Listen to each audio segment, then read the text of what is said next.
So hi, my name's Damien Manns, and this is the St Albans Good Back Scoliosis Clinic, and today we have with us, just flown in from Trinidad, we have Hugh. Hi. Hugh, you've got scoliosis. Yes. Can you tell us a bit about your scoliosis? So when I was 14, we realized that I had scoliosis. That was when I was going to secondary school, and initially it was about 45 degrees. Okay. And it was either between doing the surgery or we preferred to do the more conservative by using the back brace. And I used that until I was about 18, and after that I kind of was lost to follow up, because I had university and everything. And with respect to how it affects my life, mostly pain, like when I stand for really long hours, if I sit for really long hours as well. Okay. Yeah, so I kind of really have to just intermittently stretch and try to just kind of get some stretching in.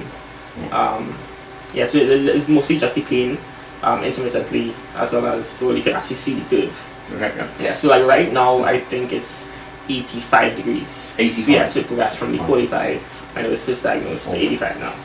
How much, in terms of you get pain, and how much of it's not pain but achiness and uncomfortableness and general just tightness? Most of it is that. Most of it is just an aching pain. It's not any type of ow, sharp pain or constantly. It's just a kind of constant discomfort and aching. Okay. Right. I mean, I used to have that myself. I used to have to sleep on the floor.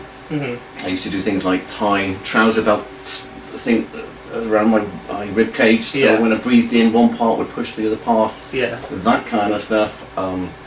I was forever doing exercises, yoga, and all sorts of stretching exercises. I was almost jealous of people who would sit around all day and do nothing. Because if I did nothing for more than any short amount of time, I'd be so, I've got to do something. Definitely. In a way, that kind of drove me to get into doing regular exercise. And I look at myself now at my ancient age, compared to my other mates who've been got straight onto that pub stool as soon as they could. And it kind of forces you to look after yourself a lot better. Definitely. Almost a good side to it. Let's look on the bright side. Anyway, we're going to be using to do something with this spine to improve it. We're going to be using the ASMI machine. ASMI, the Advanced Spinal Mobilisation Instrument. And we're going to show a bit of how that's going to be working on Hugh's back. The first thing I think we'll see as an improvement is the tightness and the uncomfortableness. Then we'll see improvements in the kind of rotation of the thing and the curve itself. And I've actually had a look at Hugh's X-ray, and there's I think some of the bones have gone a bit of a funny shape. Yes. Now, what happens with that is they've actually gone a funny shape because of the pressures that have been put on them have been uneven. Yeah.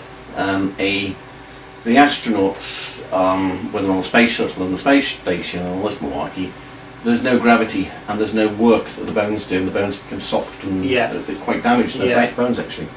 And so the part, when you've had the scoliosis, part will be having lots of pressure on it, the other parts won't. And the parts that won't, because they're not asked to do any work, that they go, oh, you don't need me.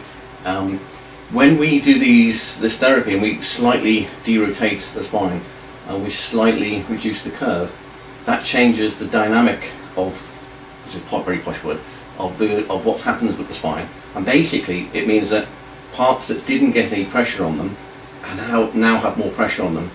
And when they're asked for more pressure, over a period of time, not immediately, more bone grows. Something called Wolff's Law. Wolff's Law. And basically bone is like muscle in slow motion, but it kind of works on a slower time scale. Whereas when you have those weightlifters who are just after a bit of muscle, classically you go to the gym one day, have a day off, gym the next day. When you're looking at the very, very heavy powerlifters who are after, they need a massive amount of bone strengthening, they go to the gym, they do ridiculous amounts of weights, and then they don't go back for a week, because basically they damage the bone in that session instead of just damaging a muscle in the session, and the bone needs a week to recover rather than a couple of days to recover. And if they don't get that recovery time, it doesn't really fix it. They don't get stronger. So we're going to do quite a lot of sessions quite because you're flying. Yeah. But classically, we'd like to do it kind of once a week. But Yes. we'll do some of the derotation, some of the AHEs, and then that'll put you in a nice position, and then there'll have some bone regrowth, and maybe we'll see you later. Definitely. And then the bones can change shape and get better and better. Yeah. Stop talking, start therapying. Right, here we go.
Stand up for a moment or two, see how you feel, and will you feel looser?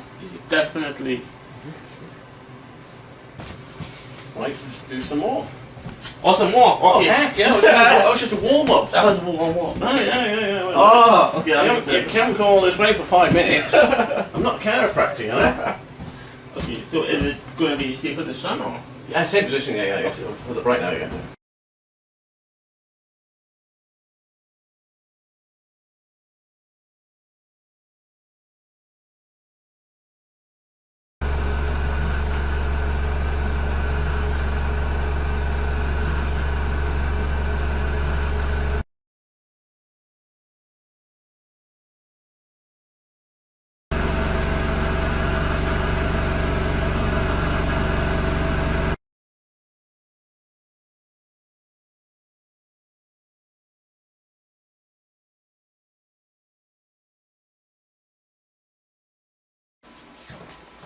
Okay, so that was end of session 1. Yes. How'd it go? How'd you feel?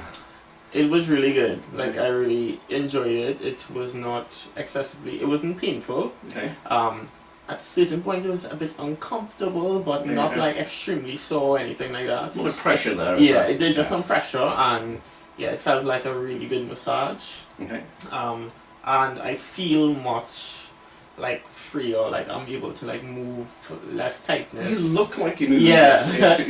Yeah. So like less tightness, and a little bit more mobility. So that's And that's just session 1. Okay.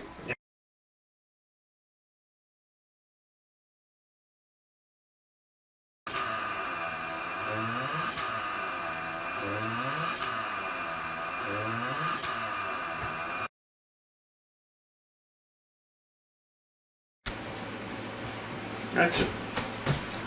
Right, okay, so, Hugh, hi. This is the beginning of the 3rd session.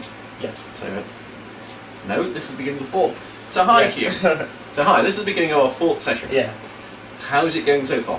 Yeah, it's going pretty good so far. I'm feeling much more like mobility, definitely. Less pain, and in terms of like, I don't really have to be stretching and doing that all the time, so that's much. Because when Hugh did the kind of classic thing when he first arrived, was them setting up the equipment and sort the room, and he was stretching here and stretching there, and he's doing that all the time. Yeah.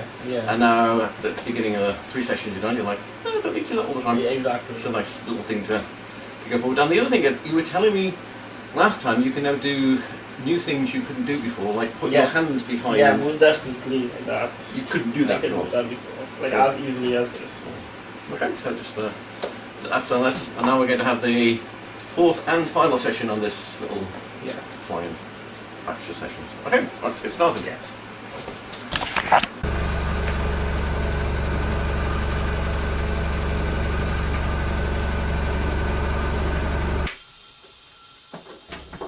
Ta-da! You're done. Right, so that's the end of session 4. Mm-hmm. And you've done like pretty much once every 2 days, little gap up towards the end as you had a little trip around England. You were saying, one of the questions I meant to ask at the beginning of the session is, after the session 3, before this session, before you started having the treatment last week, say for instance, out of a scale of 1 to 10, what was your pain levels? Right. And then after the treatment up to just before this one, what's your pain levels then? Right. So like before, my pain levels would have been maybe like a 5 out of 10. 5 out of 10? Yeah. And then we're like after, maybe like a 3. About a 3? Yeah, about a 3. Yeah. And you won't know what your pain level is now after this thing because you'll need a few days. Exactly, yeah. So Yeah, we'll give you an update yes. as to how Hugh's pain level is doing. Alright, okay. All done.